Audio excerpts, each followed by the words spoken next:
Céu azul, tudo bem, tudo pronto, vamos decolar. Rádio Cavoque chegando pra conectar você.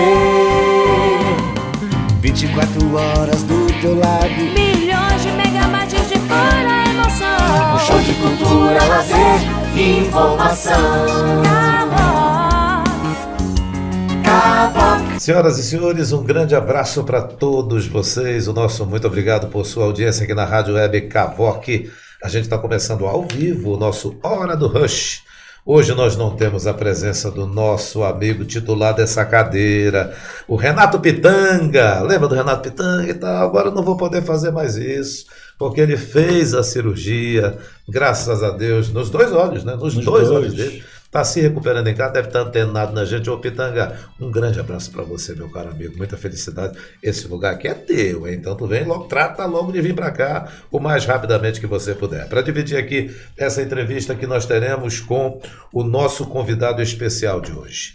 Ele é general de brigada do Exército Brasileiro, da Reserva, o general Franklin Berg. Depois ele explica aí como é que surgiu esse nome dele aí, hein? Mas é nascido aqui em Manaus, os pais têm ligações aí no interior, amazonense da Gema, aquele amazonense puro mesmo da Gema, e com cara de um nórdico. Ele mesmo disse isso, não tô falando nada. Ele mesmo disse isso daí. Já comandou as operações, foi comandante de operações do CMA, o Comando Militar da Amazônia. Imagina, hein? O CMA não é só aqui de Manaus, não. É o Comando Militar da Amazônia. Este homem foi comandante de operações do CMA. Também comandou a 1ª Brigada de Infantaria de Selva de Roraima, nosso querido estado vizinho. Ele também, em Moçambique, comandou a tropa brasileira naquele país.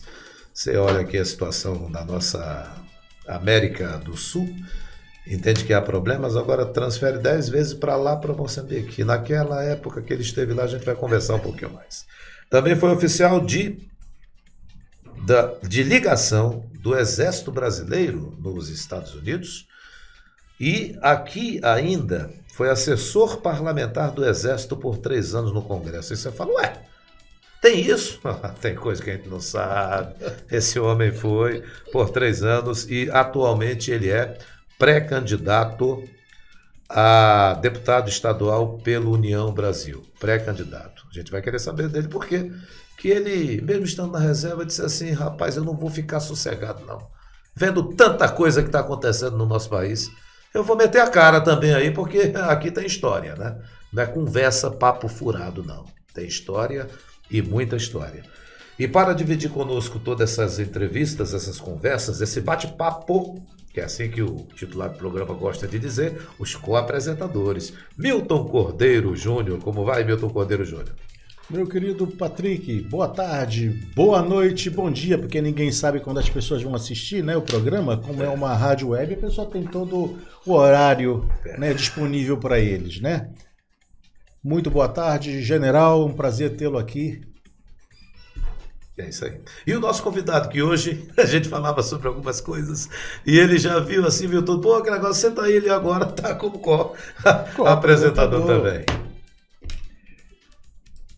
Khaled Hawashi, meu grande amigo e querido. Boa tarde a todos, boa tarde, general, amigo de longa data, Patrick, eu chamo de Miltinho, né? Porque é amigo do coração, o pai dele era uma pessoa que eu tenho a maior consideração. O general é general da área de paraquedismo, né? E eu literalmente estou de paraquedas aqui hoje, general. Ele veio fazer uma visita para mim, o Patrick, ele veio fazer uma visita para mim e falei, rapaz, quer saber de uma coisa? Vem contar a história aqui, bicho. Mas, general, o senhor sabe que a gente tem que estar sempre de pé e à ordem para todos os momentos, não é verdade? Claro. Esse é o preparo de uma pessoa. Você tem que estar sempre preparado. Hoje de manhã eu comecei o dia numa nova empresa que eu estou trabalhando, e me solicitaram que fizesse a oração. Eu fui pego de surpresa, não é uma coisa que eu faço uma oração em conjunto. E eu pensei, a gente tem que estar sempre preparado para as coisas, e é isso que a gente tem que estar aqui à disposição de todo mundo, não é verdade? Khaled? Agora o outro sobrenome, não vou dizer não. Hawashi. Mas tem um antes. Ahmed. Khaled Ahmed Hawaj. Mas, meu Deus do céu. Seja bem-vindo, tá, meu amigo? Obrigado. Um grande abraço e obrigado por Obrigado. tua presença também. Eu sinto que o Edinho chegou, já tá ali com a gente. Obrigado, Edinho. Passou direto aqui, deu a volta em outro lugar. Botou a culpa no Google, naquele negócio lá. Mas só seja bem-vindo, Edinho. Muito obrigado, viu, por sua participação. Se você quiser vir nos dar o prazer aqui, a nossa diretoria já está autorizando, por favor, venha cá também. E assim que o Edinho chegar, que é essa figura que agora vai entrar aqui, aí Edinho, tá tudo ao vivo, tá? Obrigado, Sente aí, por favor. Você tá bom, meu amigo. Um abraço. Obrigado a todos. Obrigado a você, meu irmão. Pela Senta aí. paciência para comigo. Aí. Estamos ao vivo, né? Estamos ao vivo. Levanta Estamos ao a vivo. cadeira, por favor. E eu vou começar essas perguntas porque nós temos temas importantíssimos. O nosso convidado também foi presidente da FUNAI, a Fundação Nacional do Índio. E no momento em que o mundo ainda está falando sobre esse problema sério que aconteceu com o sumiço de um brasileiro indigenista e de um jornalista britânico. Mas antes, eu gostaria que o senhor ficasse muito à vontade. Eu não sei se é a sua primeira entrevista numa rádio web, mas a Rádio Cavoque está muito alegre com a nossa diretoria em receber o senhor general, aqui com a gente. Seja bem-vindo. Ok, muito obrigado, Patrick, pela gentileza das suas palavras, pela sua recepção aqui à minha pessoa. Cordeiro também, muito obrigado pelo convite, né, que você nos fez. Meu amigo Khaled, como você falou de longas datas, ele falou que caiu aqui de paraquedas. Não se preocupe que você está com um dispositivo de abertura automático. Quando chegar a 3.500 pés, ele vai abrir. Obrigado. Não se preocupe, você vai aterrar em segurança. Obrigado. E o meu amigo também aqui de longas datas, meu amigo Edinho, que se encontra presente.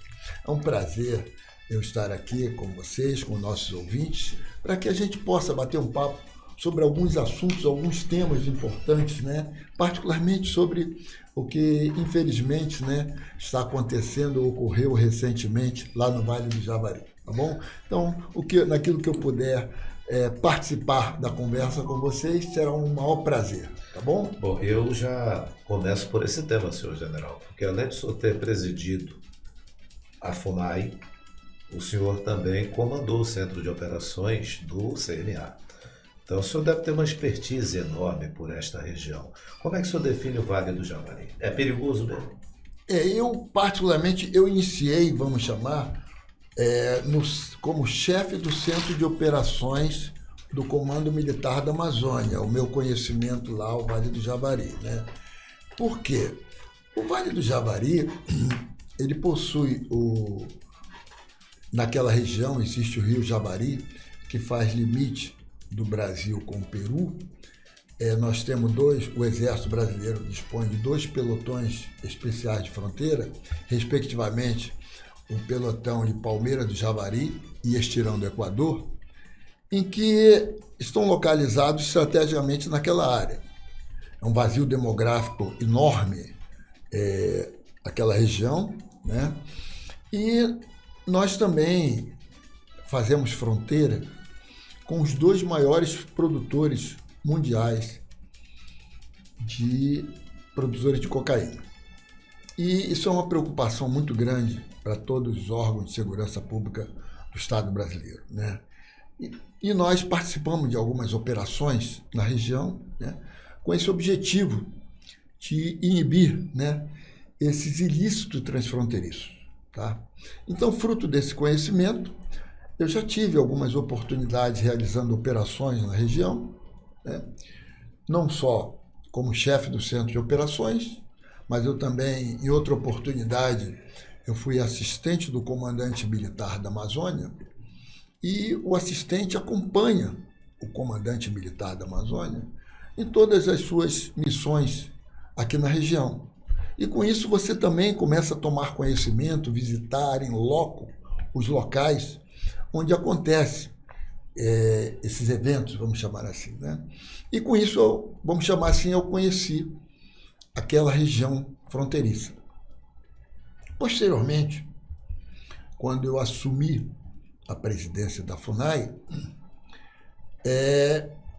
você também tem um conhecimento macro do gerenciamento de cerca de 900 mil indígenas, de acordo com o censo do IBGE de 2010, que tem, naquela época, 37 coordenações regionais, 12 frentes de proteção etnoambiental, que tratam dos índios isolados, e uma delas está lá. E, particularmente, naquela região, nós tivemos, num passado recente, um certo atrito entre duas etnias de índios isolados, em que houve um acirramento desse contato novamente, com possibilidade de novas baixas, quando nós desencadeamos uma outra operação especificamente nessa região, com esses indígenas que estão lá, e com o Bruno também, que participou, né, para que fosse revertida essa situação. Então, fruto da minha experiência de Comando Militar da Amazônia, posteriormente de Fundação Nacional do Índio, eu adquiri, vamos chamar assim, alguns conhecimentos, né, sobre o que está se passando lá agora, né, e pude acompanhar mais de perto, né, vamos chamar assim, os fatos que ocorreram lá na região, né, e a gente sabe que a terra indígena Vale do Javari é a segunda maior terra indígena do Estado brasileiro, né? Ela perde para a terra indígena Yanomami, que é muito grande também, e também possui índios, vamos chamar assim, em padrões de desenvolvimento semelhantes, né? Índios de recente contato. No Vale do Javari, nós temos índios isolados e de recente contato também. É uma área que, para os amigos que não têm noção, né, é equivalente ao estado de Portugal, né, uma região bastante grande, e completamente num habitat de floresta primária, com alguns rios que adentram, 4 principais rios que adentram o território da terra indígena, de uma dificuldade de locomoção e de logística tremenda.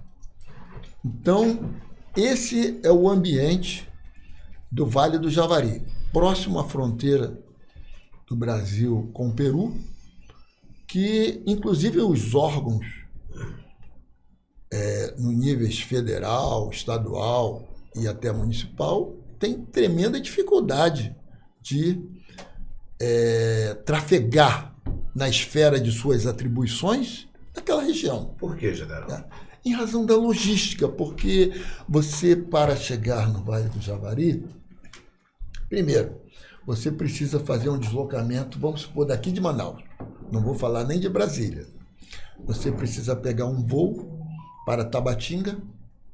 De Tabatinga, você precisa pegar uma lancha rápida que vai para Benjamin Constant, ou Atalaia do Norte. De Atalaia do Norte, você vai ter que pegar uma outra embarcação para ir para determinado ponto da terra indígena, com combustível suficiente, com suprimento suficiente. Tá? Agora, veja bem, nós estamos falando da periferia. Quando você vai adentrar a terra indígena, que há necessidade de uma autorização da FUNAI. Por que há necessidade de autorização da FUNAI? Primeiro, por questões de segurança. Questões de segurança. É uma área próximo à área do trânsito de drogas no nosso estado. Tá? Então, é uma área perigosa. Nós temos problemas com madeireiros. Existe problema com pescadores também, ali na região. Mas pescadores com quem? Com os índios? Não, porque os traficantes? Como é isso? Perdão, a parte dos pescadores, normalmente eles adentram a terra indígena para retirar o peixe que não é permitido. né? Para você entrar na terra indígena, de índios isolados, há necessidade de uma autorização da FUNAI. Até mesmo por uma questão de segurança para os pescadores. Por quê? Ele adentra a terra indígena. Um índio isolado daquele, ou de recente contato, está vendo que ele está tirando o pescado dele. Peraí, meu amigo, isso aqui é meu. Vamos pensar assim, né? E pode ter uma reação que nós não sabemos. Então, por questão de segurança, você deve evitar, né? Problema sanitário também. A pessoa, quando entra numa terra indígena dessa, a necessidade está em perfeitas condições de saúde. Ainda mais no momento que nós estamos vivendo, momento de pandemia, em que, naturalmente, uma pessoa, já pensou se estiver com Covid e propagar o Covid lá na região, é claro que quando a gente fala, ele vai na comunidade, não vai encontrar os índios isolados. É difícil você encontrar os índios isolados. Eles perambulam lá na região. Eles têm locais em que eles ocupam temporariamente, vão para um roçado, vão para outro. Eles vivem dessa forma. Mas existe essa possibilidade. Então, o problema sanitário é uma outra situação em que você deve evitar. E, por último, é a reação do indígena que está lá. O indígena é isolado. Ele não tem contato com a civilização. Então, se ele ver uma pessoa lá, qual vai ser a reação dele? Fica aquela interrogação. Ele vai brigar, vai partir para cima? Ninguém sabe. Para evitar isso, então, prefere-se não entrar. Ou, quando entrar com equipe específica, preparada da FUNAI, para que ela possa fazer os devidos assessoramentos. Senhor general, no caso desses dois que estão desaparecidos, o indigenista brasileiro e o jornalista britânico, o senhor acha que houve falhas em que momento? Primeiro, o Bruno, ele trabalhou na Frente de Proteção Etnoambiental do Vale do Javari, que é a responsável pelo tratamento da terra indígena, Vale do Javari, se eu não me engano, porque cerca, na época que eu estava lá, 7 ou 8 anos. Então, o Bruno conhecia muito bem a região. O Bruno conhecia muito bem a região. Ele sabia que, para entrar na terra indígena, a necessidade de uma autorização da FUNAI. E quem assina essa autorização de entrada na terra indígena com índios isolados é o presidente da FUNAI. É ele que, então, o presidente sabe quem está entrando na terra indígena. Ele tinha essa autorização? Numa divulgação na mídia do presidente da FUNAI, ele informa que não havia essa autorização. No entanto, foi visto num outro local, a União dos Povos Indígenas do Vale do Javari, me parece que foi essa, afirmou que ele tinha uma autorização, mas me parece que era uma autorização local da Coordenação Regional do Vale do Javari. Mas nós sabemos que a autorização para entrada em terra indígena de índios isolados é do presidente da FUNAI, né? Então, no caso, eles não poderiam ir sozinhos, os dois. Tinha que ter uma equipe. Exatamente. Eu estou falando do Bruno. O estrangeiro, o Dom Phillips, nem na regional ele tinha. Não tinha autorização da regional. E essa da regional, pelo que foi veiculado pela mídia, ela encerraria no dia 30 de maio. Do Bruno. Do estrangeiro, do Dom Phillips, não tinha essa autorização, né? Pelo que chegou de informação. Então, respondendo à pergunta, havia a autorização? No meu ponto de vista, pelo que eu li, não. A União dos Povos Indígenas do Vale do Javari, que o senhor citou, general, ela disse que foi dada uma autorização pela coordenação regional da FUNAI, certo, ao indigenista brasileiro. Bruno Pereira. Agora, a FUNAI contesta a Univaja. A FUNAI, Fundação Nacional do Índio, contesta a Univaja e disse que a autorização dada a Bruno Pereira para entrar em terra indígena estava vencida. É o que diz a FUNAI. E como o senhor mesmo disse, a autorização é dada pelo presidente da FUNAI, não é? Bom, então houve falhas, porque o ideal seria o quê, general? O ideal é que o Bruno tivesse uma autorização, não somente para ele, mas como para o Dom Phillips, de entrada na terra indígena. Mas mesmo assim, ele tendo essa autorização, ele teria que ir com uma equipe, não os dois. Claro, lá tem uma frente de proteção etnoambiental. Apesar do Bruno ser um expert na região, a FUNAI deveria acompanhá-lo. O presidente da FUNAI, ou quem quer que seja, deveria dizer, não, eu prefiro acompanhar, que vá uma equipe acompanhando os dois, por exemplo. E pronto. Estaria encerrado o assunto. Essa equipe iria acompanhando os dois. É aquela questão da segurança que a gente fala que não acredita que vai acontecer e aconteceu. Pois é. General, não pode ter sido, às vezes, por toda essa experiência, um excesso assim de confiança? Eu estou na minha praia, eu acho que eu posso... Eu não tenho dúvida disso. Sabe? O Bruno, por ter trabalhado lá 8 anos, por ter sido chefe da Frente de Proteção Etnoambiental do Vale do Javari e por ter sido, lá em Brasília, coordenador geral dos índios isolados de recente contato, ele praticamente ele conhece muito bem a região, mas, infelizmente, aconteceu um problema em razão de ter sido esquecido o aspecto de segurança da missão. General, o senhor foi presidente da FUNAI, né? Poxa, presidir a Fundação Nacional do Índio não é brincadeira, porque enquanto o mundo, boa parte do mundo que hoje diz aqui, apontando o dedo para nós, de que a gente tem que cuidar dos nossos índios, dizimaram os seus índios lá atrás, ou não. Dizimaram. Boa parte dos Estados Unidos é um exemplo. Faziam até filmes. Você não lembra daqueles filmes lá para matar os índios? Eram os brancos contra os índios? Filmes Apache contra não sei o que, mal onda. O General Custer, né? Foi um dos maiores matadores. Exato. E aí vem agora, não estou criticando, estou dizendo que o mundo tem razão em querer saber como é que está a segurança aqui. Ainda mais com 2 vidas que desapareceram. Mas a gente está dizendo que, opa, peraí, a gente tem a maior população indígena do Brasil, está aqui.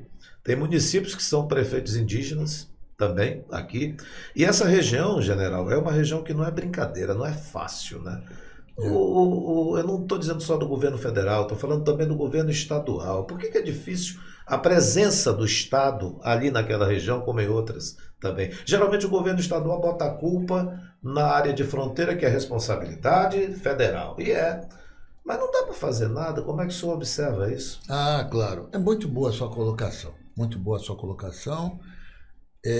Deixa eu explicar uma coisa para você. Quando se trata de política indigenista no Brasil, né, é um assunto muito complexo, né? Como você citou, determinadas organizações, como está o tratamento com o indígena? Nós estamos vendo esse caso aqui agora. Especificamente, nós estamos tratando de índio isolado de recente contato. Então, às vezes, o tratamento para uma área dessa não é o mesmo tratamento para outras etnias do nosso Estado brasileiro. Nós temos cerca de 305 etnias. E uma das coisas que eu sempre falei, na minha experiência de FUNAI, você não deve generalizar o tratamento para os indígenas.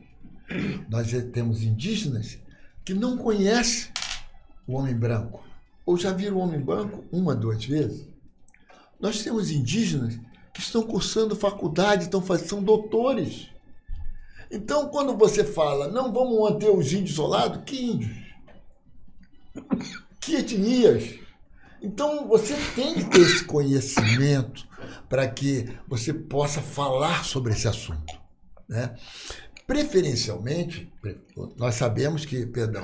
principalmente nós sabemos que os índios que estão nessas frentes de proteção etnoambiental são índios de recente contato, isolados. Então, para esse esses indígenas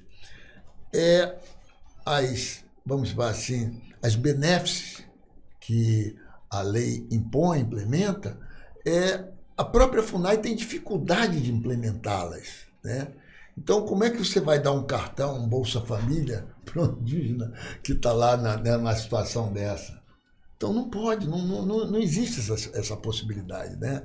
Então, há um outro tipo de tratamento. Ou seja, literalmente, cada caso é um caso. Perfeito. Então, é isso que precisa, primeiramente, os nossos ouvintes estão prestando atenção, naturalmente, na nossa conversa, e essa é uma das mensagens que eu gostaria de passar para vocês.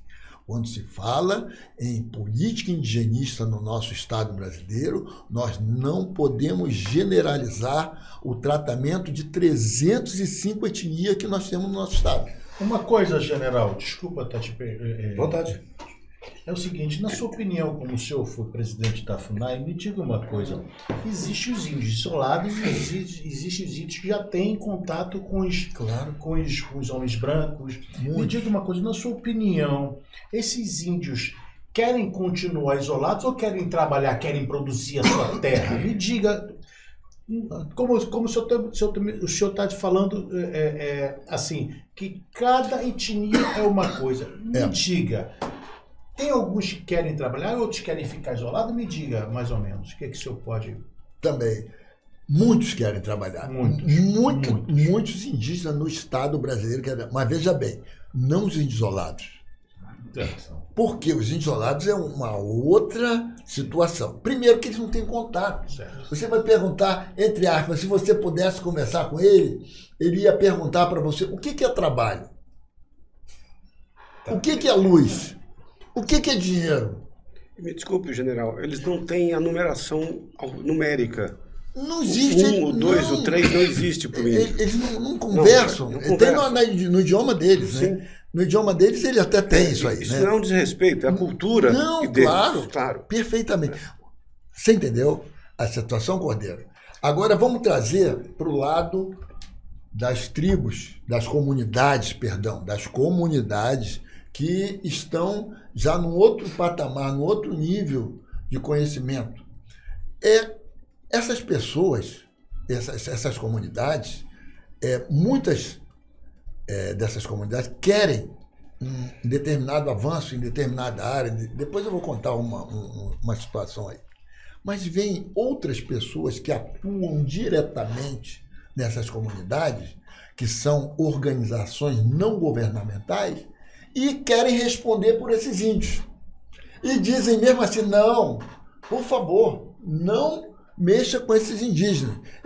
Se ele está falando que... Primeiro que ele nem está falando que quem fala por ele sou eu, vamos chamar assim. Então, cria uma situação. E quando você está lá na função de presidente da FUNAI, você recebe essas comunidades e eles querem... Eu quero isso, quero aquilo. Eu não sei se eu vou ter um tempinho, eu ia falar um caso aqui agora. Eu gostaria que o senhor falasse esse caso, senhor general, até porque já foi tentada criar CPI dessas ONGs e não passou da tentativa. Essas CPI, essas ONGs, muitas delas são ONGs estrangeiras, ninguém aqui está dizendo que é contra, não. Mas é porque há alguma coisa que até agora não se descobriu. Será que é a riqueza que tem aí no solo desses locais ou não é? Bom, a gente precisa dar uma paradinha porque ela chegou, tá? A Nossa Senhora chegou e em rádio, 18 horas, a gente para tudo para ouvir a mensagem de Nossa Senhora. E é por isso que a partir de agora a gente vai acompanhar aquele momento, 18 horas, da mensagem da nossa mãezinha, Nossa Senhora. Cavoc, a rádio web nas mãos de quem sabe fazer. Já estamos de volta com Hora do Rush. Hoje, recebendo um general de exército da reserva, general que está conosco aqui de brigada, general de brigada do exército, general Franklin Berg. No bloco anterior, a gente conversou com o general que presidiu a FUNAI, que comandou as operações no Comando Militar da Amazônia, comandou a primeira Brigada de Infantaria de Selva de Roraima e também, além de todas essas atribuições, lá em Moçambique, ele comandou tropa brasileira por lá e foi oficial de ligação do Exército Brasileiro nos Estados Unidos. Eu estou resumindo aqui porque tem muitas atribuições deste nosso convidado especial. Senhor General, o senhor falava sobre a situação dos índios ainda há pouco e disse até que tinha uma história para contar se houvesse tempo, né? A gente teve espaço para Nossa Senhora. Por gentileza, retome daquele ponto da conversa. Claro, Patrick, vamos lá. Quando eu falei uma, não é só uma, não. Tem muitas. Você falou para mim que eu podia falar muito. A gente gosta muito de história. Pode contar. Não, então, é para dar uma noção para os nossos ouvintes que existe no território nacional uma quantidade grande de comunidades indígenas que buscam a obtenção de renda pelo trabalho próprio. E já estão com muito sucesso em alguma dessas atividades econômicas. Então, eu vou dar citar aqui o principal evento referente a isso, que é o caso dos Pareci. Os Pareci têm cerca de 18 mil hectares de plantação de soja. E eu me lembro que, quando eu estava na FUNAI, eles celebraram um acordo com o Ministério Público. O Pareci fica em Mato que Grosso, região? Mato Grosso. Porque é proibido o arrendamento em terra indígena, né? Mas isso é uma situação diferente, porque, é uma situação diferenciada no Estado brasileiro como um todo. Vamos lá, o tucano da Amazônia, ele não tem capacidade, ele não tem território para fazer uma plantação de soja. Você entende? Mas o índio Pareci, ele vive numa área em que há essa possibilidade. Então, de acordo com a Constituição, que diz que o usufruto é do indígena, eles naturalmente celebraram um acordo junto ao Ministério Público Federal para que fizesse um arrendamento da terra. E esse arrendamento foi um arrendamento especial. Por quê? Eram 5 anos de contrato. A cada ano, os indígenas iam receber uma porção maior dos lucros da produtividade da terra indígena. E no primeiro ano receberam X, no segundo ano Y, no terceiro ano X mais Y, até que, no 5º ano, toda a produção era deles.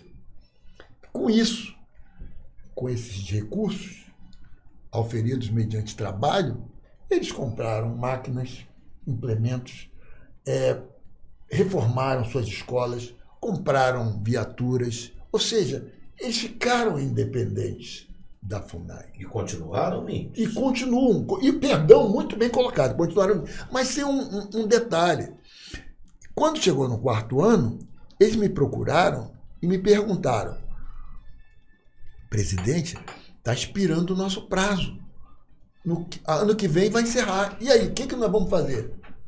Ué, a coisa mais simples do mundo. Vocês vão continuar fazendo o que estão fazendo agora. Lógico que vão fazer. E graças a Deus estão continuando. Bom, tá? eu sei que o senhor ainda tem muitas histórias, mas a gente voltou do bloco. Eu quero dizer a você que nós estamos com 2 outros convidados aqui. Tá. Doutor Luiz Mário Peixoto, que está aqui com a gente. Seja bem-vindo, doutor Luiz Mário. Obrigado pela presença do senhor mais uma vez. E também o querido Edinho, que o nome dele é nome de alemão. Eu não sei se ele vai concordar comigo. Alemão Edwin puro. Schrader Júnior. Relações institucionais e também colaborador do Sistema de Segurança do Amazonas. O Edwin Schrader, espero ter pronunciado teu sobrenome corretamente. Certo. Mas vou te chamar de Edinho, tá? Sempre. Sempre. Edinho, obrigado por tua presença. Seja bem-vindo à Rádio Cavoque aqui e obrigado pelo meio-campo que você fez para trazermos o senhor general aqui conosco na Rádio Cavoque. Obrigadão, viu? Pois Seja é, bem-vindo. Patrick. São oportunidades únicas que a gente tem de colocar um homem da capacidade do general Franklin Berg, com a experiência que ele tem, para passar para a sociedade o que nós estamos vivendo hoje. Nós não merecíamos estar vivendo o que nós estamos vivendo hoje no Vale do Javari. Na minha percepção, um pouco por uma, não sei se a palavra vai ser muito dura, uma irresponsabilidade daquele que conhece a região.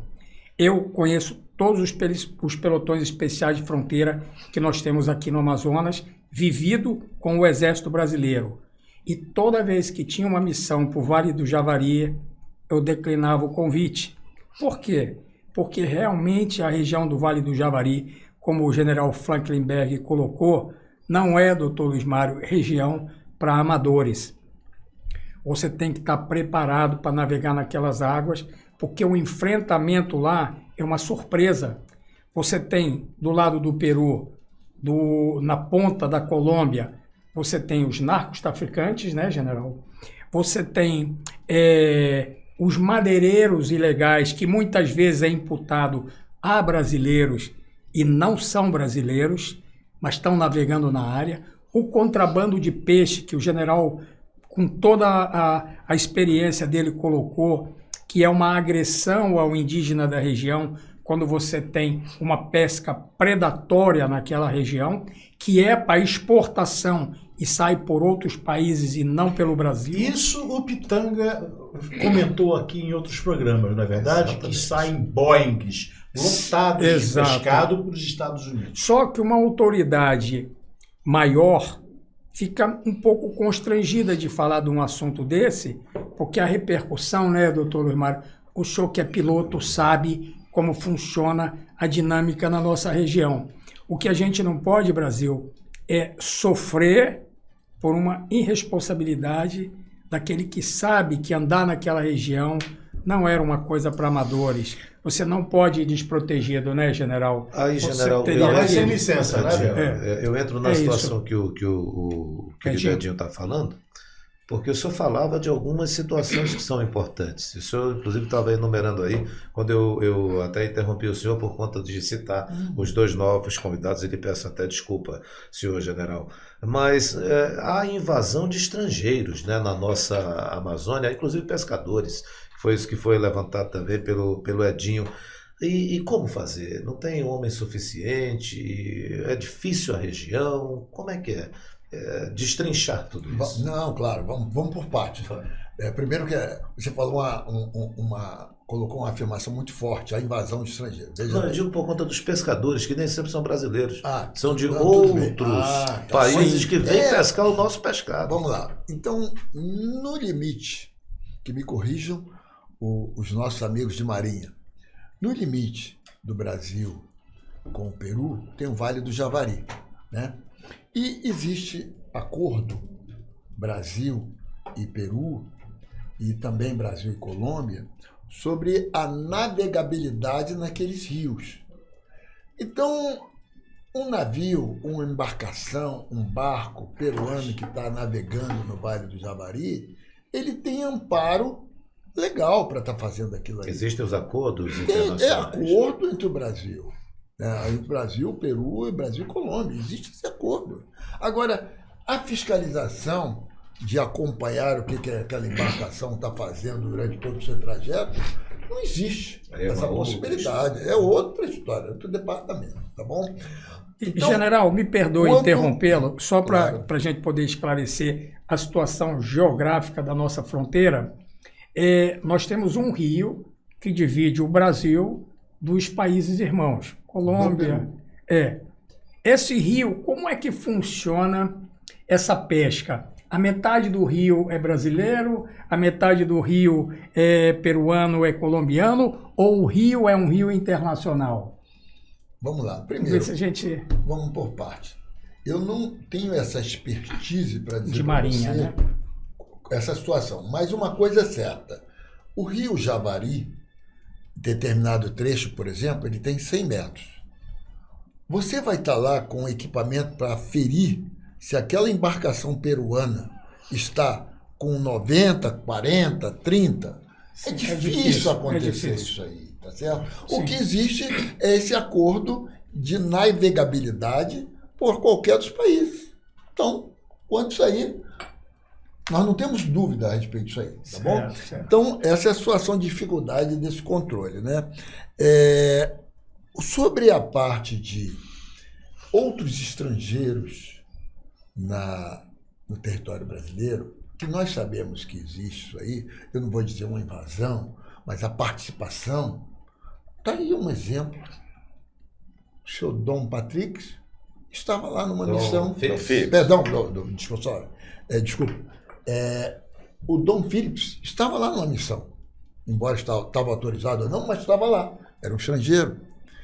Eu, por exemplo, quando eu comandei a primeira brigada de infantaria de selva, eu estava lá em Boa Vista e eu recebi uma informação de um comandante de pelotão de Surucucu.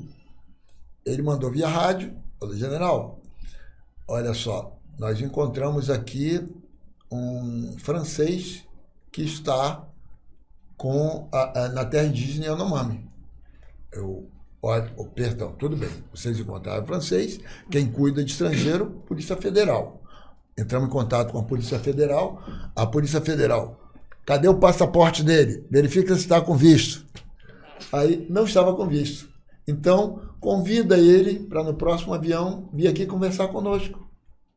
Simples, né? Então, no primeiro voo, o francês veio e foi conversar com a Polícia Federal, foi acertar a sua situação. Então, outros estrangeiros entram principalmente por intermédio das organizações não governamentais. Elas são um problema, então? Sobre esse aspecto de levar pessoas para a região sem conhecimento das autoridades, é um problema, porque isso não é legal. E nós não compactuamos com nada que é ilegal. E por que continuam levando, general? Você saberia dizer? Até mesmo pela dificuldade de controle. Nós estamos na Amazônia, nós somos um país diferente. Por que um país diferente? Pela grandiosidade que é a Amazônia. Então, já que você me permitiu, vou contar outra história para você.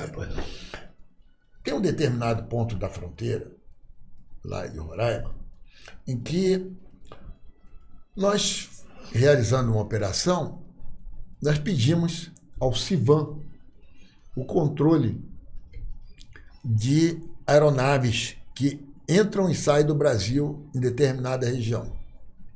E o nosso sistema permite levantar de tal mês, tal ano, os voos que passam lá. Nós vimos um determinado trecho, parecia uma ponte aérea de São Paulo. Parecia uma ponte aérea de São Paulo. Identificamos o local, mas fica na fronteira do Brasil. Mesmo que você tivesse ali no local, vendo chegar uma aeronave, você acionasse o seu sistema de defesa aérea, até que essa aeronave chegasse aqui, a aeronave já tinha voltado e você não ia encontrar nada. Mesmo com a lei do abate em vigor. Isso, mas não ia, jamais ia encontrar, não ia dar tempo, porque a aeronave atravessa o rio, pousa. Decola, atravessa o rio, já está no outro país. Então, por que eu estou respondendo isso para você? Pela dificuldade que nós temos em algumas regiões da Amazônia de fazer esse gerenciamento. Aí, isso permite ou facilita, vamos chamar assim, a entrada de estrangeiro. Agora, veja bem, eu estou falando de uma seara que é da Polícia Federal. Eu estou falando sobre um conhecimento que eu tenho que não é, posso até estar enganado, tá? Mas não é, eu estou falando da realidade que eu vivia como chefe do centro de operações. E claro que sempre que nós tínhamos oportunidade, nós sempre chamamos a Polícia Federal, como foi o caso do francês. A primeira providência que nós tomamos foi informar a Polícia Federal, que nos orientou o que fazer. Ok? Eu quero citar a Polícia Federal, que a gente vai fazer o convite para que os senhores possam, o superintendente atual da PF no Amazonas, para a gente conversar sobre esses assuntos aqui. Queria mudar um pouco de assunto com o senhor, porque a gente sabe que o senhor tem uma experiência enorme de Amazônia, sabe? Inclusive de FUNAI também, senhor general. E eu soube, queria saber se o senhor confirma, eu soube que o senhor é pré-candidato a deputado estadual pelo União Brasil. O senhor é amazonense, nascido aqui em Manaus, tem pais aí com ligações em outros municípios do nosso interior, depois o senhor me corrige. O seu nome é que é meio esquisito, né?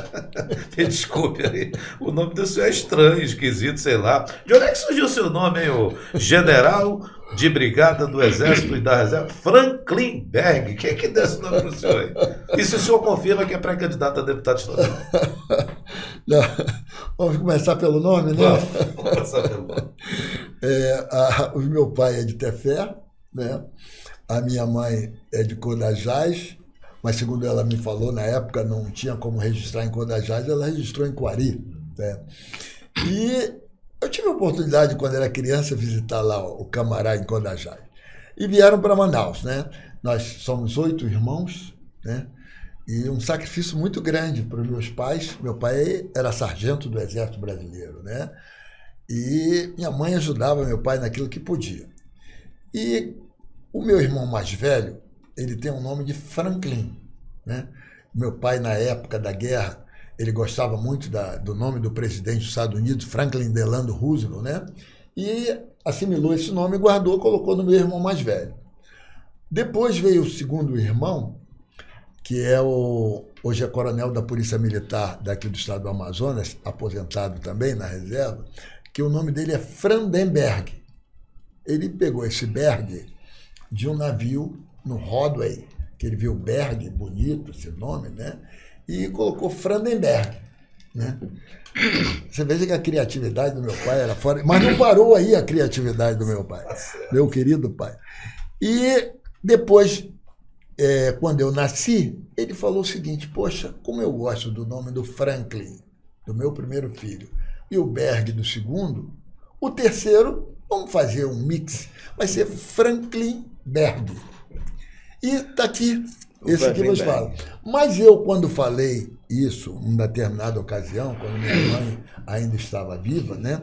Eu falei: mãe, como é que a senhora deixou o papai colocar esse nome de Franklin Berg? Aí ela falou: meu filho, eu bem que falei para o seu pai, Sebastião seria um lindo nome para você. É melhor Franklin, né? Eu falei: mãe, vamos deixar o Franklin Berg, não vamos... Já pensou? General Sabá? Ou Tião, né? Ou Tião, né? Tião é Sebastião. Ou Tião. Então, Sebastião. referente ao nome, realmente Essa é um nome história, diferente, né? Eu encontro na internet apenas uma pessoa com esse nome na Alemanha, mas nunca tive contato com ela.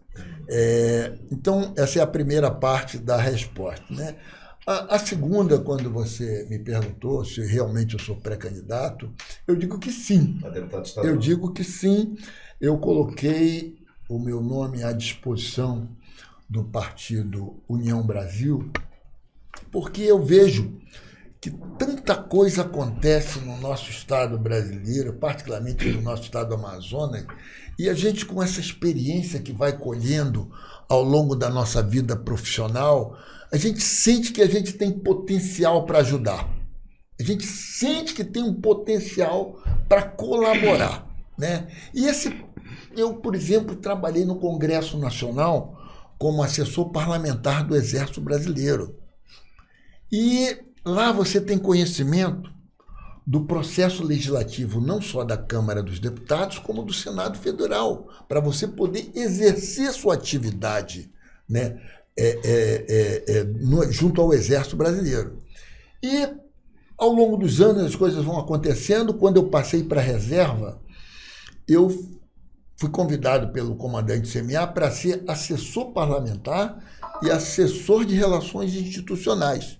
E fiquei mais 4 anos nessa função, né? Depois fui presidente da FUNAI. Ou seja, ao longo desse período todo, você adquire determinados conhecimentos que você fica com vontade de querer ajudar. E como você transformar essa vontade em realidade? Eu coloquei realmente o meu nome à disposição do Partido União Brasil para ser pré-candidato, né, a deputado estadual, né, para tentar colaborar nessa elaboração de leis, que é a função do Legislativo, que venham a melhorar as condições de vida da população amazonense. Eu sou militar, eu sou ficha limpa, eu tenho CPF limpo, graças a Deus, como nós militares temos, e nós somos sérios no tratamento dos recursos, na aplicação dos recursos públicos, e dentro desse contexto, né, eu pretendo dar continuidade a esse meu projeto de poder colaborar com a população amazonense, né, sendo representante do povo junto à nossa Assembleia Legislativa. Alguma vez, senhor general, o senhor já havia se colocado à disposição da sociedade em alguma eleição? Não, nem de síndico. Nem de síndico. Pois é, eu vejo e repito aquilo que eu falei. Eu vejo que esse nosso general, esse nosso convidado, ele é preparado. Eu li o currículo dele só uma parte. Puxa vida, é preparadíssimo. Mas a gente vê um Supremo Tribunal Federal com uma certa ideologia. A gente vê uma certa parte da imprensa, que nós não vamos generalizar, com uma certa ideologia. Isso prejudica o Brasil. Se alguém pensa que está prejudicando o presidente, não é o presidente, prejudicando o Brasil. Chegando lá, quais são suas propostas principais, caso eleito? Vamos lá. Nós temos uma preocupação muito grande que hoje acontece com as nossas famílias. Nós estamos vendo ser veiculado por parte da mídia, como você falou, determinadas situações que prejudicam o tratamento dos pais, a formação da filiação dos nossos jovens, né? A formação dos nossos jovens, porque são transmitidos ensinamentos completamente divergentes daquele que nós fomos formados. Tá? Então, no que diz respeito a essa parte de família, de moralidade, são coisas que nós precisamos ajustar, regular, registrar, qualquer outro verbo que venha colaborar para que isso seja normatizado e a gente venha reduzir essa exposição dos nossos jovens, dos nossos filhos, a essas ações que são veiculadas pela mídia. Tá? Então, essa parte de que diz respeito à família, eu considero uma das partes mais importantes. Uma segunda parte que é importante, bem de respeito à geração de renda. Tá? Se você não conceder, não der oportunidade de oferta de emprego para a população, não vai haver movimentação de recurso financeiro no seu estado. Se você não vai ter movimentação de recurso financeiro do Estado, o nosso Estado brasileiro não vai crescer. O nosso Estado do Amazonas não vai crescer. Então, a oferta de emprego, ela é uma das prioridades, né, também elencadas por mim. A geração de emprego, de que forma, ou se vai ser assim ou assado, não sei. Mas nós temos de criar essas oportunidades para franquear a população e a oferta de emprego para que eles possam ter renda suficiente para poder movimentar a economia no nosso país. E não tem a coisa mais interessante no mundo é você ver um pai de família dizer: eu estou empregado, eu vou ter meu salário no final do mês, para que ele possa dar o que comer para a sua família no final do mês. Né? Então, é um outro aspecto muito importante que eu elenco aqui. Um outro aspecto também que eu trato com muito carinho é a parte de segurança pública. Né? Então, general, a gente precisa ir para um rápido, claro, rápido mesmo, porque esse assunto da segurança é sério, né? E não é só no Amazonas, é no país inteiro, a gente tem visto isso, mas a gente vai para um rápido intervalo mesmo e a gente volta já já com o nosso convidado. Até já. Cavoc, a rádio web nas mãos de quem sabe fazer. Nós já estamos de volta aqui com a sua Rádio Cavoc na hora do Rush. Lembro para você que o titular do programa está se recuperando. Agora não vou poder mais brincar com ele. E pegava o celular e ficava fazendo... Se operou, Pitanga. Pitanga, um abraço para você. Saudades aqui nós todos temos do seu jeitão, tá bom, meu amigo? Hoje nós estamos conversando com o general de brigada da reserva, Franklin Berg. Ele já explicou porque era o nome dele, já falou. Encontrou só 2 pessoas no mundo. Segundo ele conheceu o nome. Acho que uma é ele. A outra está lá para a banda da Alemanha. É isso? Alemanha? Exato, da Alemanha. Senhor general, a gente entrava num outro ponto das suas propostas como pré-candidato, e o senhor tocava nessa situação também da família, né? Se mais alguma coisa, fique à vontade, por favor. Perfeito. Eu ia falar também agora, eu gostaria de falar também da importância de nós tratarmos o tema segurança pública. Eu gostaria de dividir a segurança pública em 2 áreas. Nós não somos um estado interior como é o estado de Goiás, como é o estado de Tocantins. Nós somos um estado que faz limite, que faz fronteira com os 2 maiores produtores de cocaína do mundo, né?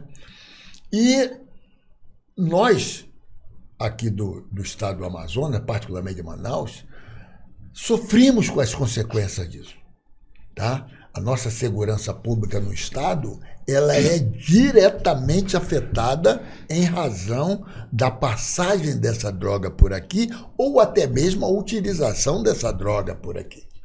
Então, eu vejo dessa forma.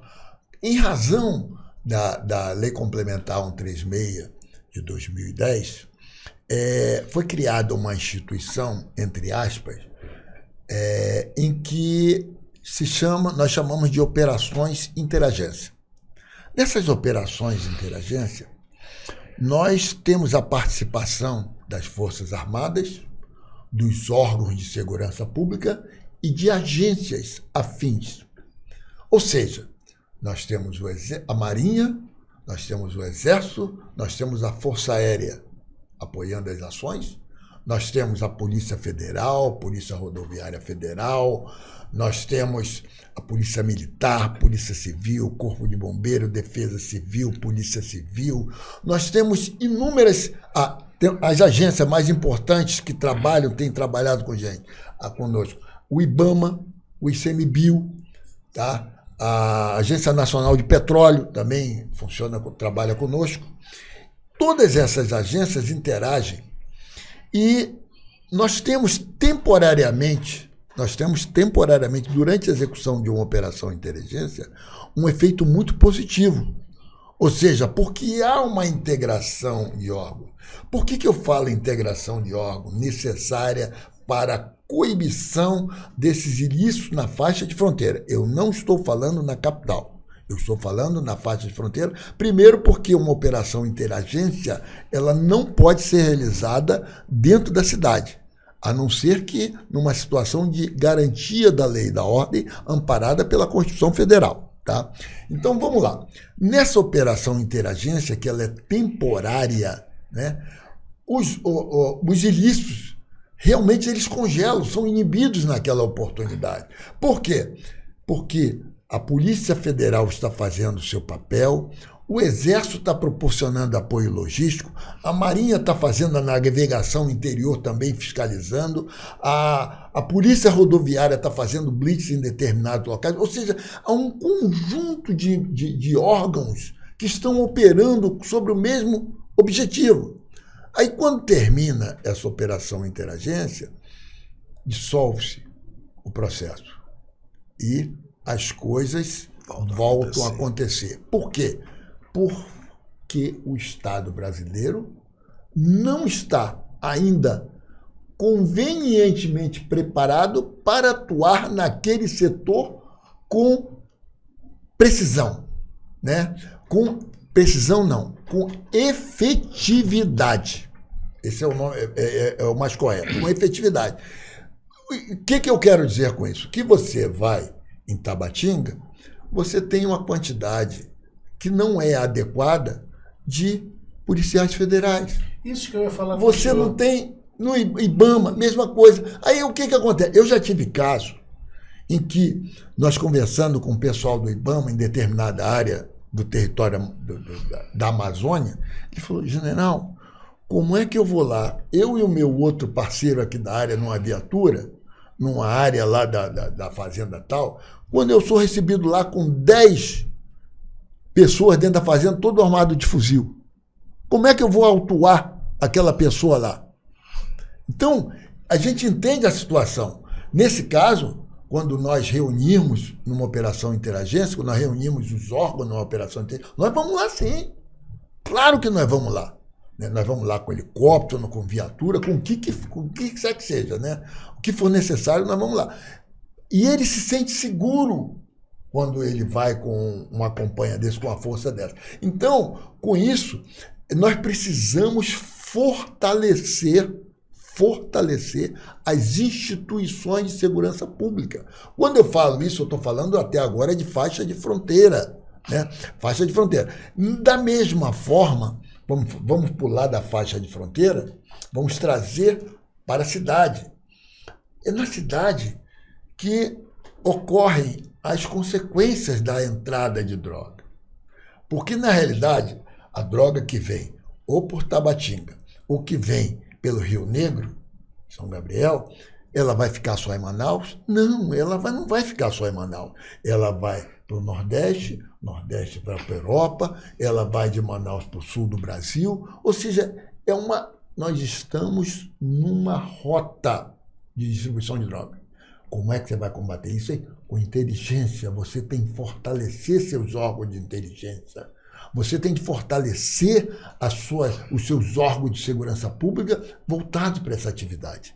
Tá? Então, isso é muito importante para a gente. Essas brigas, esses litígios que ocorrem nos presídios, dentro das facções, olha só, veja bem, facções dentro do presídio, são formadas em decorrência da quantidade de drogas que vêm para Manaus, são formados esses grupos e acabam sendo presos e fazem, vamos chamar assim, esses motins, esses problemas, ficam criando esses problemas. Então, a parte de segurança pública é uma parte que deve ser olhada com muito cuidado. E hoje mesmo eu vi, quando eu estava passando na Avenida das Torres, uma entrega de 61 viaturas do governo do Estado para a Polícia Militar. São ações desse tipo que devem ser continuadas para melhorar a segurança pública. Foram colocados helicópteros à disposição, nós precisamos de helicóptero. Uma vez eu estava aqui no Comando Militar da Amazônia, quando eu recebi a ligação de um delegado da Polícia Federal, nós estamos nesse momento em perseguição a uma lancha. Tem como um helicóptero do Exército nos ajudar para fazer essa perseguição? Olha só, um helicóptero do Exército armado com uma metralhadora. Olha só, que cena que seria. Primeiro que não é o nosso helicóptero, não pode ser disponibilizado para uma ação dessa, mas um helicóptero da polícia poderia ser utilizado para essa perseguição a essa lancha. Eu não sei que resultado deu, mas eu estou citando aqui o caso de fortalecimento dos nossos órgãos de segurança pública. General, o senhor falou da entrega de equipamentos, hoje pelo governador. E, de fato, o governador Wilson Lima entregou 46 viaturas para as polícias civil e militar, e também dessas 46 viaturas, modelo picape cabine dupla, 4x4, para as polícias civil e militar. E é a quinta entrega. Mas como o senhor bem colocou, quer dizer, e o que mais que faltaria? O senhor que é um militar, mesmo sendo um general, é um soldado, O senhor é um general e o senhor tem uma expertise, de novo, eu falo isso, enorme, inclusive por comandar tropa brasileira lá em Moçambique. Certo. E como pré-candidato a deputado estadual, o senhor vislumbra não aqueles projetos de lei que são, pelo amor de Deus, hoje a gente obra a Assembleia Legislativa, a Câmara dos Vereadores, tem mais entrega de título não vou dizer que não são necessárias, mas aquilo é dispêndio de dinheiro também, do que de fato leis aprovadas para a população, leis importantes. Na Câmara é mais mudança de rua, nome de rua, é só isso mesmo que tem na nossa cidade. Então, quer dizer, o senhor, como pré-candidato a deputado, já deve ter esboço de algumas ideias de leis para melhorar a vida da população.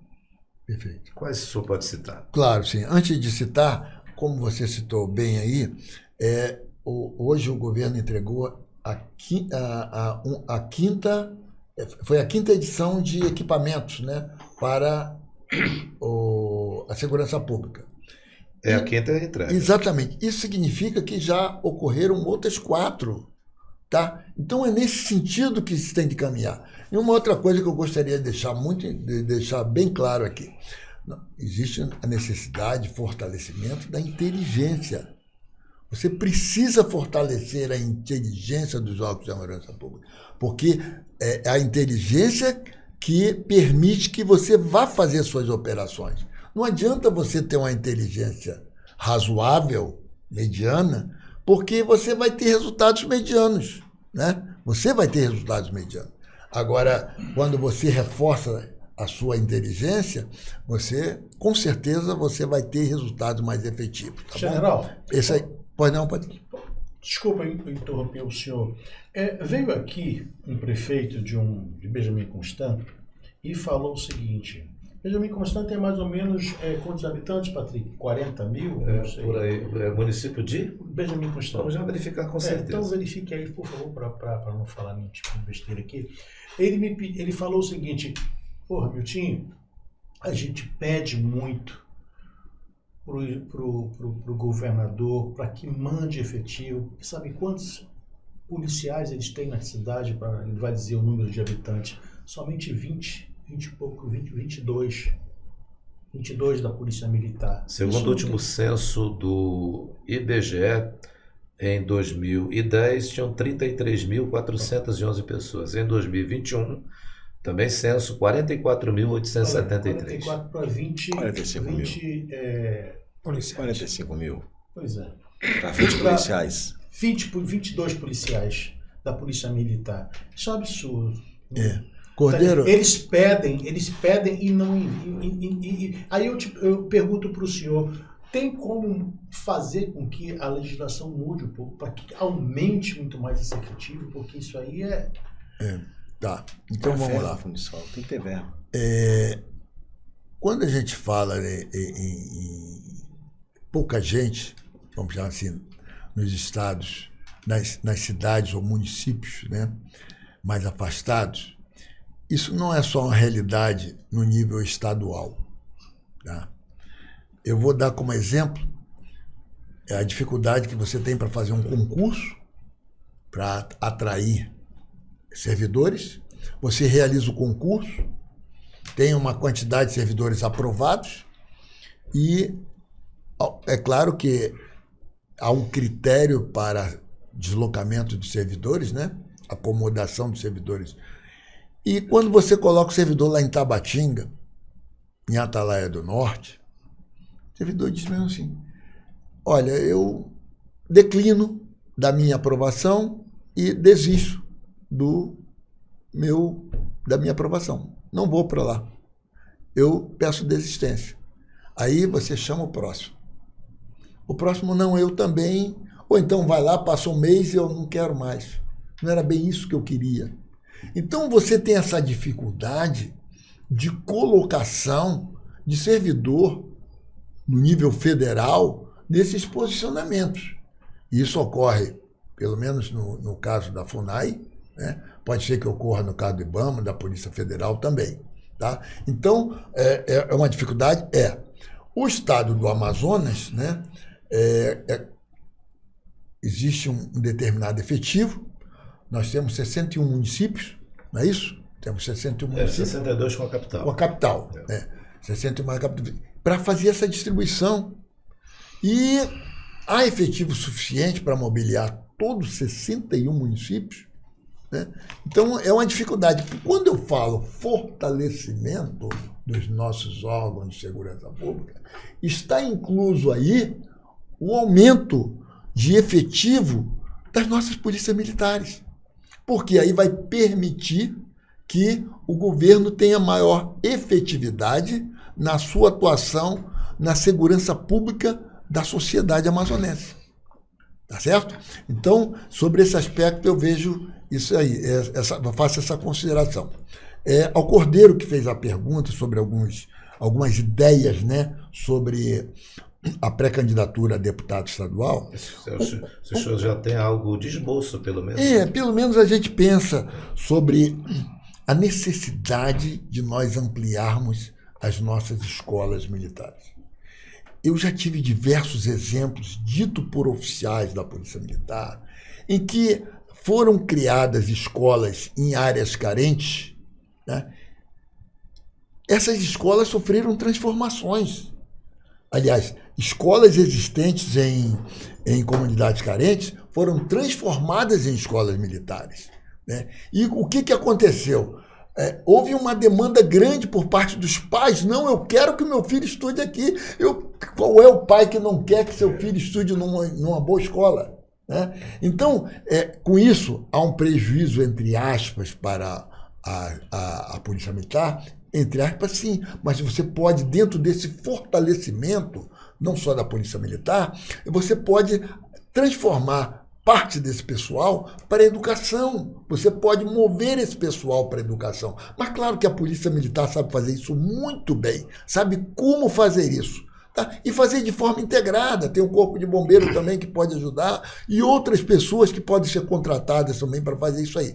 Com isso aí, particularmente, aquele garoto que em determinada época estava jogando pedra no policial, estava fazendo isso, fazendo aquilo, agora ele está na escola e está melhor comportado, está estudando, tá, e não está, entre aspas, na área de crime. A gente vê, general, que nas escolas públicas tradicionais Certo? é menina e menino subindo em cima da mesa, subindo na mesa do professor, Quebrando carteira. dançando aquelas dancinhas, quebrando carteiras, desobedecendo o professor. E na escola cívico-militar, da Polícia Militar, por exemplo, TCM, PM1, 2, 3, 4, 5, você não vê isso nem pichação. Não vi. Você não vê isso daí. Um filho meu estudou numa escola cívico-militar, o colégio da Polícia Militar ali no Parque das Laranjeiras. A gente colocou ele lá que ele estava um pouquinho saindo da linha e a gente o colocou lá. A primeira coisa que ele ficou chateado foi cortar o cabelo. Mas não reclamava. Quando chegava para voltar, a mesma coisa. Então por que eu quero dizer isso, senhor, como disse o Milton Cordeiro Júnior? Disciplina. Todos nós temos que ter, não é, general? Para uma vida saudável, melhor, coerente. Exatamente. Esse aspecto de disciplina, há uma mudança grande no comportamento dos jovens. E quem observa isso? Os pais. Os pais são os primeiros a observar isso aí. E, claro, você veja bem, a experiência da Escola Cívico-Militar aqui no estado do Amazonas, ela é diferenciada de demais estados do nosso Brasil. Porque em outros estados não tem a quantidade de escolas como tem aqui. E, se eu não me engano, numa época que eu estava atuando aqui no CMA, nós tínhamos 12 escolas cívico-militares aqui. Mas você também, veja bem, você também não pode tirar muitos profissionais da missão fim, que é a segurança pública da nossa sociedade, né? E passar a situação de professor. Então você tem que ter um meio termo, mas para isso você precisa dar condições para a área agora de educação, vamos chamar assim, para a área de educação, receber esse pessoal. Então poderia ser um concurso especializado, como a gente tinha o magistério, né? A pessoa ficaria somente nessa atividade de professor desses alunos. Mas isso tudo tem que se sentar, tem que se conversar com a Polícia Militar, ver o que é viável, o que não é viável, tá? Com a educação, com a SEDUC, verificar o que se pode melhorar, o que não se pode melhorar, para ver se amplia esse espectro de oferta de educação de qualidade para os nossos jovens. Então, isso eu acho uma consideração extremamente importante para a gente estudar, sentar e conversar. O Exército ainda tem colégio militar, como era aquele dos 27BC? Ou só tem aquele? O colégio militar, o Exército Brasileiro tem 12 colégios militares, se eu não me engano. Não, perdão. Os colégios militares, nós temos colégio militar no Rio de Janeiro, em São Paulo, em Salvador. Aqui no Amazonas, só temos um. Colégio Militar de Manaus. Eu, por acaso, quando meu pai foi transferido para o Rio de Janeiro, eu estudei na escola pública lá e tive de prestar concurso para o colégio militar. Graças a Deus eu passei. Concluí, fiz meus 7 anos de colégio militar do Rio de Janeiro, de onde eu ingressei na Academia Militar na Guané. É um ensino espetacular, formidável. Por que só faz um? Por que só tem um cara? Porque incorre nesse seguinte problema. A quantidade de alunos, por exemplo, vou citar o caso lá do Rio, 2.000 alunos, né? Se você mobiliar o colégio militar com somente professores militares, você vai ter que tirá-los de algum lugar. Naquela época tinha o magistério. Hoje em dia nós temos o quadro complementar de oficiais, que são oficiais que foram aprovados, fizeram um curso lá na Escola de Administração do Exército de Salvador, devidamente capacitados em diversas áreas. Então, esses oficiais vêm suprir essa demanda de ensino. E quando supre essa demanda de ensino, o oficial combatente permanece na tropa. Antes, o oficial da tropa vinha dar aula. Agora, o oficial da tropa na tropa. O oficial do quadro complementar pode atuar dessa forma. Então você tem que também, nessa conversa com a Polícia Militar, só quem sabe disso é a Polícia Militar. Ela sabe fazer isso muito bem. Há necessidade de um diálogo, de uma conversa para que, primeiro, receba mais recursos, para que possa ofertar para a sociedade essa oportunidade, que é uma oferta muito boa. Então a preocupação do senhor, além de outras, família, a questão da escola cívico-militar, a Segurança pública. Segurança pública, não é, general? Que a gente olha, e por isso que eu falei no início, que não é um problema só do Amazonas, não. Pô, lá em São Paulo você tem quadrilhas que usam escudos humanos ali, botam em cima do carro e vai embora. Se a pessoa cair, passa por cima.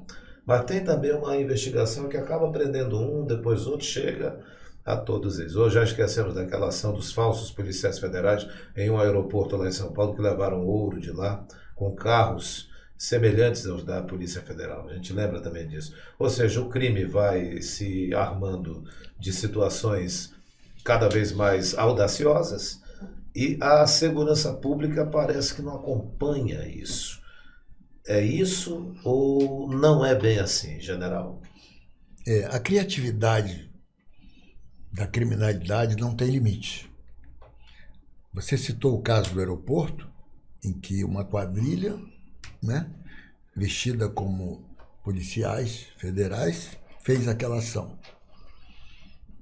Um outro dia, eu assisti há pouco tempo um assalto a um carro forte, em que chegou uma viatura da polícia, saíram 2 ou 4 ou 3 policiais armados com fuzil, semelhante ao que a polícia usa, perfeitamente identificado como policiais, e adentraram no Carro forte? Não, no caixa eletrônico, ainda falaram para o rapaz, como se fosse assim, não dá para escutar o som. Nós estamos aqui para dar cobertura para você, o que você precisar, nós estamos aqui também. A viatura da polícia parada, e os 3 com fuzil armado, colete. Olha só a criatividade. E o rapaz do carro forte, né, que estava fazendo a troca do dinheiro, em determinado momento, ele aparece saindo, entraram no carro forte, entraram no carro todos, ele pensando que o pessoal era da... É claro que ali já tinham acusado um assalto, né, naturalmente. Pegaram todo o material, imediatamente chegou uma viatura, se posicionou atrás do carro forte, e todo o material que era retirado do carro forte foi colocado na viatura, fecharam o carro forte e saíram. Na então, viatura caracterizada da de polícia. Caracterizada. Né? Então, a criatividade, ela acontece não só aqui no Brasil, em todo lugar do mundo ela acontece. Por isso eu destaco, né, que além dessa capacitação, você dá uma prioridade para a inteligência. Que não pode ser mediana, como o senhor disse. Não pode. A inteligência é fora de série. Quando você tinha, algum tempo aqui atrás, em Manaus, a instalação de quase cerca de 250 câmeras espalhadas na cidade, quase 250 câmeras espalhadas na cidade, operada por profissionais da reserva, militares da reserva, que faziam aquela observação.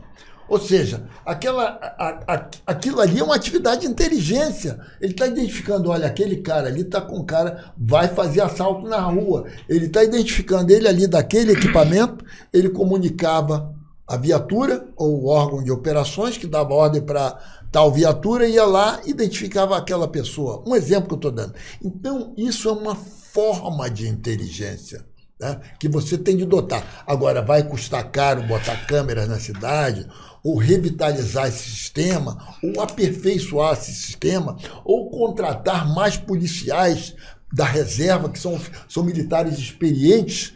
Você pode fazer isso. Tá? Você fazendo isso aí, você está tentando atenuar, que você eliminar, a gente sabe que é difícil, mas você vai conseguir melhorar e vai dar mais efetividade e segurança para a população. Até mesmo porque você sabe que o bandido olha, ele sabe que tem uma câmera ali, ele vai pensar 2 vezes no que ele vai fazer.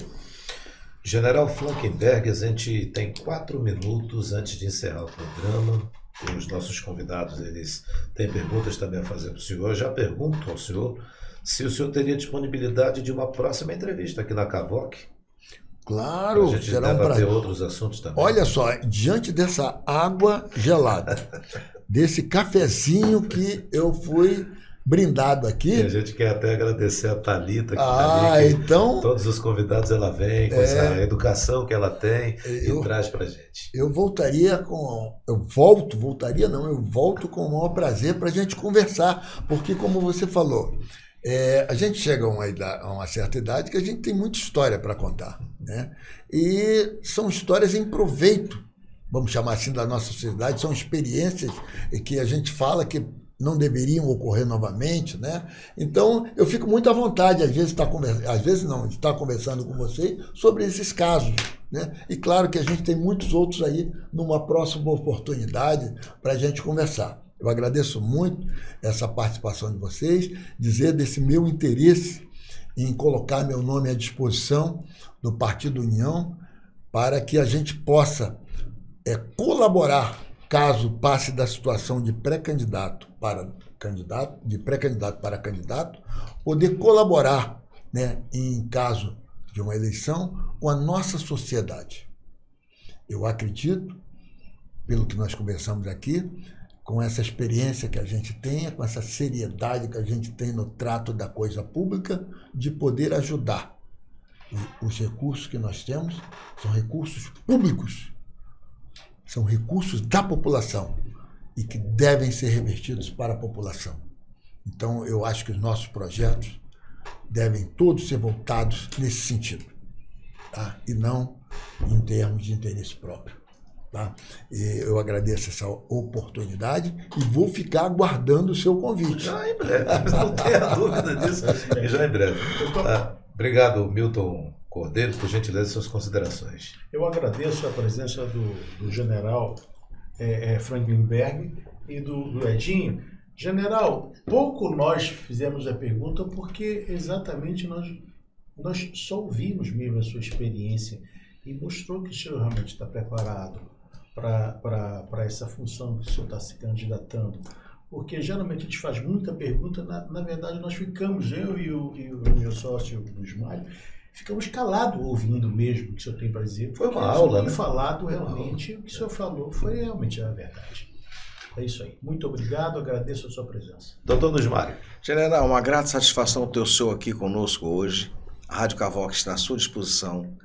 Muito importante participarmos e absorvermos desse conhecimento. E quero dizer para o senhor, a rádio está à sua disposição para o senhor fazer sua campanha, para o senhor vir aqui, para poder trazer realmente um proveito bom para a sociedade. Muito obrigado pela sua presença aqui.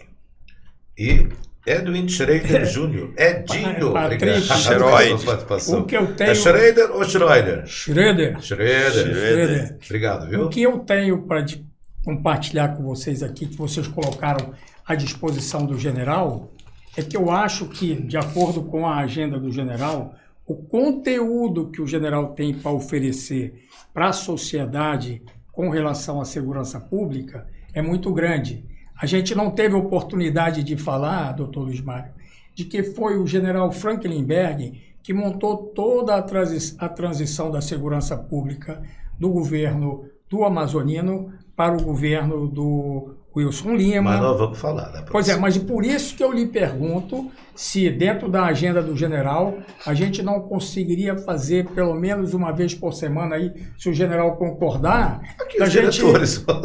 se a gente conseguiria pelo menos uma vez por semana montar uma pauta de segurança pública, porque o assunto é vasto, o interesse é geral e a oportunidade está aqui na tua mão. Por exemplo, nós não falamos para o Brasil, através da Hora do Rush aqui da Rádio Cavoc, que o Brasil tem quase 17 mil quilômetros de fronteira seca O general conhece tudo isso aí. Vamos falar. Nós não falamos para o Brasil que a Amazônia, o Amazonas, tem 3.700 quilômetros de fronteira seca. Edil, a gente vai falar tudo isso. Eu peço que você paute tudo isso, porque a gente já está no horário. Tá. Já E estouramos, olha, né? eu quero lembrar que mesmo levantando a cadeira do Edil, ele ainda continua baixinho. Pois é, mas deixa eu contar para o Brasil. Patrick, você me permite só uma Vai você, colocação? general. Eu não gostaria de deixar uma Não. informação incorreta, porque eu acredito que o programa não compactua Sim. com isso.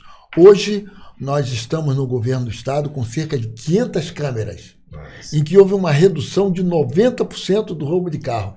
É por aí, É por aí. tá bom? Brasil. Obrigado, Edil. Um grande abraço. Obrigado a todos e continuem na Cavoque, porque... Se está Cavoque, está tranquilo. É isso aí. Um grande abraço. Até a próxima. Oh, que bacana, hein? Céu azul, tudo bem, tudo pronto, vamos decolar. Rádio Cavoque chegando pra conectar você. Cavoque, a rádio web nas mãos de quem sabe fazer. Cavoque!